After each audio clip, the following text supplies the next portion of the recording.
Big Boss season 9 இப்ப இருக்கிற கண்டஸ்டன்ஸே பேசுறத கேட்க முடியல, காதெல்லாம் ரத்தம் வர அளவுக்கு நம்மளை வச்சு செய்யறானுங்க.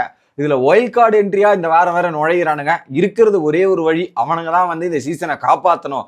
வரவனுக்கு ஒரு மிகப்பெரிய பிரகாசம் இருக்கு அப்படின்றது நம்மளால பார்க்க முடியுது. இன்னொரு பக்கம் single ஹேண்டடா Ghani and Kovai expose பண்றதுல பார்வதி ரொம்ப ரொம்ப எக்ஸ்பர்ட்டா இருக்காங்க அப்படின்றதையும் பார்க்க போறோம். லைவ்ல நடந்த சின்ன சின்ன விஷயங்கள். வணக்கம் மக்களே, நேஷனல் உச்சில இருந்து உங்கள் மணிவண்ணன். சேனலுக்கு புதுசா இருந்தீங்கன்னா சப்ஸ்கிரைப் பண்ணிருங்க. வீடியோ பாக்குறவங்க அனைவருமே மறக்காம லைக் பண்ணிட்டு வீடியோ பாருங்க. இப்ப கண்டென்ட்டுக்குள்ள போயிடலாம். ஸோ ஒயில்ட் கார்டோட எக்ஸாக்ட் அப்டேட் வந்து விஜய் டிவி ப்ரோமோலயே வந்துருச்சு. ஓகே, அதுல பாத்தீங்கன்னா ஸோ ஆல்ரெடி இப்பதான் பிளேயர்ஸ் எல்லாம் செட் ஆயிட்டு வராங்க. சில பேர் அவங்களோட ஆட்டத்தை ஆடிட்டு இருக்காங்க, சில பேர் மற்றவங்களை ஆட்டி வைக்கிறாங்க. ஸோ அதை ஒரு சேஞ்ச் பண்றதுக்காக ஒயில்டான பர்ஃபார்மன்ஸ் இறக்க ஒயில்டு கார்டை இறக்கணும்ன்ற மாதிரி இறக்குறாங்க. ஸோ பிக் பாஸ் வரலாற்றிலேயே, எனக்கு தெரிஞ்சு பிக் பாஸ் வரலாற்றிலேயே ரொம்ப சீக்கிரமா ஒயில்டு கார்டு இறங்குறது இந்த சீசன் தான் நினைக்கிறேன். வேற எந்த சீசன்லயுமே இல்லை, அந்த அளவுக்கு இந்த சீசன்ல ஃபாஸ்டா இறக்குறாங்க. ஏன்னா உள்ள இருக்கிறதெல்லாம் ஒன்னும் தேராத பீஸு, டம்மி பீஸு, இந்த கீஸா இருக்கிறதால ஸோ இவனுங்களை வச்சு ஒன்னும் தேர முடியாது, ஒயில்டு கார்டை இறக்கி பண்ணலாம் அப்படின்ற மாதிரி பண்றாங்க. இதுலயும் வர அப்டேட் என்ன தெரியுமா? ஸோ சிங்கிள் கண்டஸ்டன்ஸா வரப்போறது இல்லை, டபுள். ஸோ ஆல்ரெடி வெளியே கப்புலா இருக்கிற பர்சன்ஸ் தான் உள்ள வராங்கன்ற மாதிரி தகவல் வருது. ஆல்ரெடி உள்ள இருக்கிறதுங்கெல்லாம் கப்புள்ஸ்ன்ற பேர்ல பண்ற அட்ராசிட்டிஸ் இருக்கு. அது ஒரு பக்கம் கொடூரமா இருக்கு, நம்ம பாக்குறதுக்கே முடியாது இருக்கு. இதுல வெளியிருந்தே கப்புள்ஸ் ஆரம்பிச்சா அவங்க என்னென்னலாம் பண்ண போறாங்கன்னு எனக்கு தெரியல மக்களே. பட் ஆனா அவங்க வெளியே இருந்து இன்ஃபர்மேஷன்லாம் பார்த்துட்டு வர்றதில்ல.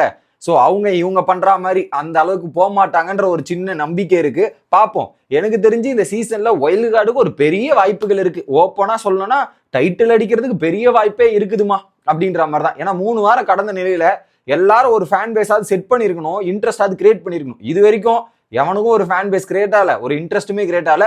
எல்லாம் ஒரே ஃபிளாட் லைன்ல இருக்கிறதால பெரும்பட்சமான வாய்ப்பு ஒயில்டு கார்டுக்கு இருக்கு. யார் யார் வராங்கன்றதை வெயிட் பண்ணி பார்ப்போம். நமக்கு கண்டஸ்டன் லிஸ்ட் எல்லாம் கிடைச்சதுன்னா அதை அப்டேட் பண்றேன். ஒரு பக்கம் பிரஜன் மற்றும் அவங்க ஒய்ஃப் பேர் அடிப்படுது, இதுதான் மெயினா அடிப்படுது. இது ஒரு பக்கம். அடுத்ததாக பிக் பாஸ் லைவ்ல ஒரு பக்கம் திவாகர் வந்து அண்ணா வாப்பா வந்து வேலையை பார்க்கலான்றாங்க. ஒரு பக்கம் பார்வதி நான் வரவே முடியாது, நான் டாஸ்கே பண்ண முடியாது அப்படின்ற மாதிரி முடிவு எடுத்துட்டாங்க. ஏன்னா இதுல 4 பேரோட ஆட்டமும் கேன்சல்ன்ற மாதிரி ஒரு பக்கம். திவாகர் வந்து இல்ல சபரி தப்பு பண்ணல, சபரிக்கு 2 பாட்டில் கொடுக்கலான்ற மாதிரி திவாகர் பேசுறாரு. பார்வதி எல்லாம் கேன்சல், நான் இல்லாம எப்படி சொல்லுவேன், நீ போய் கேமரா முன்னாடி சொல்லி போ கிளம்பு அப்படின்ற மாதிரி பார்வதி கேமரா முன்னாடி சொல்றாங்க. அவரும் போய் கேமரா முன்னாடி சொல்லிட்டாரு. அதுக்கப்புறம் வந்து பார்வதி திரும்ப வந்து பாத்தீங்கன்னா பார்வதி கிட்ட திரும்ப திவாகர் வந்து கேட்கறாரு, நான் வர முடியாதுண்ணே, நீ பண்றது பண்ணிக்கோ, எனக்கு அதுக்கு சம்பந்தம் கிடையாது, நான் சொல்றதை சொல்லிட்டேன் அப்படின்ற மாதிரி சொல்லிட்டாங்க. ஸோ பார்வதி 4 பேருமே கேன்சல் பண்ணணுன்ற மாதிரி முடிவாயிடுச்சு. இதுல வந்து பாத்தீங்கன்னா கேப்டன் கனி வந்து பல விஷயங்களை சொல்லிட்டு அவங்க ஒரு முடிவு எடுக்கிறாங்களாம். என்ன பண்றாங்கன்னா ஒரு விஷயத்து அதுல என்ன எனக்கு லாஜிக், எனக்கு செம்ம லாஜிக்கா இருந்தது. அதுல அவங்க சொன்ன லாஜிக் தான். பார்வதி என்ன சொல்லிட்டாங்க, நானும் ரிஜெக்ட் பண்ணிட்டேன் 4 தீன்ற மாதிரி சொல்றாங்க. கனி என்ன சொல்றாங்க, இல்லைங்க அவருக்கு ஒரு அவமானம் நடந்துச்சு, அந்த அவமானத்துக்காக தான் நான் ரிஜெக்ட் பண்ணாங்க. அவங்க சடனா ஒரு டிசிஷன் எடுத்தாங்க, அது எப்படி தடுக்க முடியும் அப்படின்ற மாதிரி சொல்றாங்க. பார்வதி என்ன கேட்கறாங்க, அது முன்னாடியே செலக்ட் பண்ண பாட்டில் தான். ஃபார் எக்ஸாம்பிள் ஒரு பக்கம் எஃப்ஜே தான் இருக்கட்டும், இன்னொரு பக்கம் வந்து பாத்தீங்கன்னா சபரிதா இருக்கட்டும், வினோதா இருக்கட்டும், ஆல்ரெடி இவங்க 3 பேரை செலக்ட் பண்ணி வச்சாச்சு. கரெக்டா? இதுல வந்து என்ன பண்ணிட்டாங்க, திவாகரை வந்து ஏதோ ஒரு வார்த்தையை விட்டு அசிங்கப்படுத்திட்டார் வினோத்ன்றதுக்காக திவாகர் வந்து அந்த பாட்டில கேன்சல் பண்ணாரு. உடனே பார்வதி என்ன சொல்றாங்க, என்ன வந்து மார்க் பண்ணாங்க, சில விஷயங்கள் அவர் பண்ணாரு, இமுலேட் பண்ணாங்க, அதனால நான் கேன்சல் பண்றேன்ற மாதிரி சொல்றாங்க. அது பார்வதி இன்டென்ஷன்ல சபரிக்கு வரக்கூடாதுன்ற இன்டென்ஷன்ல தான் கால்குலேட் பண்றாங்க. ஒரு பக்கம் திவாகர் அதை கேன்சல் பண்ணாம இருந்திருந்தா ஒரு பக்கம் இவரு வின் பண்ணிருப்பாரு, வினோத் ஜெயிச்சிட்டு இருப்பாரு. ஸோ பார்வதியோட இலக்கு வினோத்தை ஜெயிக்க வேண்டியது, அங்க கேன்சல் ஆயிடுச்சு. இப்ப அங்க கேன்சல் ஆயிடுச்சுன்னா ஒட்டுமொத்தமா கேன்சல் பண்ணணும்ல, அந்த கேட்டகரியில தான் பார்வதி அதை பண்ணாங்க. பட் இந்த இடத்துல இமுலேட் பண்ணாங்க, என்னை வந்து மார்க் பண்ணாங்க, எனக்கு ரெஸ்பான்ஸ் கரெக்டா கொடுக்கலன்ற மாதிரி பார்வதி ஒரு ரீசன் கொடுக்குறாங்க. அது நம்ம தப்புன்னு சொல்ல முடியாது. ஏன்னா பிக் பாஸே சொன்னாரு, உங்களை வரவேற்பு இது அந்த பேசிஸ்லாம் நீங்க செலக்ட் பண்ணலாம் அப்படின்றத பிக் பாஸே சொன்னாரு. அப்ப என்ன சொல்றாங்க பார்வதி, எனக்கு அப்ப தோணல, இப்ப இவர் இந்த மாதிரி யோசிக்கும் போது நானும் அந்த இடத்துல எனக்கு அப்படி பண்ணாங்களேன்னு பண்றேன்றாங்க. பட் இது வாலண்டரியா தான் பண்றாங்க. இது உடனே அதெல்லாம் ஒத்துக்க முடியாதுங்க, அக்செப்ட் பண்ண முடியாது. ஸோ அதனால என்ன பண்றோம், நாங்க ஒரு கேப்டனா ஒரு முடிவு எடுக்கிறேன்ற மாதிரி அவங்க முடிவு எடுக்கிறாங்க. இதுல என்னன்னா கனி வந்து ஒரு பக்கம் சபரிக்காக முட்டு கொடுத்துட்டு இருக்கிறது தான் ஹைலைட். பெருசா சபரியை வந்து கேட்காம கனி வந்து கேப்டனாகிய ஒரு பயஸ்டு கேப்டனாக இருந்து கொண்டு செயல்பட்டு கொண்டிருக்கிறார் அப்படின்றதான். ஏன்னா காலில இருந்து யோசிச்சு பாத்தீங்கன்னா நாய் கொலிச்சது எஃப்ஜேக்கு, ஆனா ஒண்ணுமே கேட்கல, ஒண்ணுமே பண்ணல. கெமிக்கும் எஃப்ஜேக்கும் சண்டை வந்துச்சு, ஆனா கெமியை மட்டும் சமாதானமா இரு, இதெல்லாம் அட்ஜஸ்ட் பண்ணிக்கோன்னு சொல்றாங்க. ஆனா ஒரு இடத்துல கூட போயிட்டு எஃப்ஜே நீ பண்ணது தப்பு, இந்த மாதிரிலாம் பிஹேவ் பண்ணாதன்ற மாதிரி சொல்ல. ஸோ ஆக மொத்தத்துல தன் வீட்டு பிள்ளையாகவும் தம்பியாகவும் கருதி எஃப்ஜேக்கு முட்டு கொடுத்திருக்கும் கனியை பார்க்க முடிகிறது, தம்பிக்கு நல்லா தூக்கி சப்போர்ட் பண்ணும் சபரியை பார்க்க முடிகிறது. இதுல என்னத்த சொல்றது, இதுங்க வந்து கேம் விளையாட வந்திருக்கீங்களா இல்ல எங்கள் வீட்டு எல்லா நாளும் கார்த்திகைன்ற மாதிரி பாட்டு பாடம் வந்திருக்காங்களான்னு தெரியல. ஆனா அதை பார்வதி போட்டு எக்ஸ்போஸ் பண்ணிட்டே இருக்கான். ஆமா, உங்களுக்குள்ளேயே வெங்கல கிண்ணத்தையும் கப்பையும் மாத்தி மாத்தி கொடுத்து எக்ஸ்சேஞ்ச் பண்ணிக்கடா, அதுதானே வந்திருக்கீங்க, கொடுத்துங்க, நீங்களே அடிச்சுங்க, நீங்களே கப்பை கொடுத்துங்க, இதெல்லாம் பண்ணுங்க. 10 பேர் ஒன்னா சேர்ந்து ஓட்டு போட்டு இதெல்லாம் முடிவு பண்ணிட்டா உங்களுக்கு சரியா போயிடும். நாங்க பண்றவங்களாம் இதுவா அப்படின்ற மாதிரி பார்வதி கேட்டிருக்காங்க. அதுக்கேற்ற மாதிரி அவங்களும் நடந்துட்டு இருக்காங்க. அவங்க ஒரு ஆள் முடிவு எடுத்துட்டா அதுக்கேற்ற மாதிரி என்ன நடக்குமோ அதை அப்படியே இது பண்ணிட்டு இருக்காங்க. ஸோ இட் வாஸ் கண்டிப்பா டீம் கேம், ஒரு பயஸ்டு கேப்டன் அப்படின்ற மாதிரி தான் தோணுது. போற போக்கு பார்த்தா துஷாரே நல்ல கேப்டன் ஆக்கிடுவாங்களோ அப்படின்ற மாதிரி எனக்கு தோணுது. இது ஒரு பக்கம் நடந்துட்டு இருக்கு. அடுத்ததாக கமருதீன்லாம் வந்து கேள்வி கேட்கிறாரு கனியை, அதெல்லாம் ரெஸ்பான்ஸ் பண்ற மாதிரியே இல்லை. நீ யாருப்பா இங்க வந்து பேசிட்டு இருக்கா, கம்முன்னு உரம் போப்பா அப்படின்ற மாதிரி இருக்குது. அடுத்து என்ன பண்ணிட்டாங்க, ஒரு பக்கம் கியூசியா திவாகர் பொறுப்பேற்று கேமரா கிட்ட போய் கேப்டன் அனௌன்ஸ் பண்ணிட்டாங்க.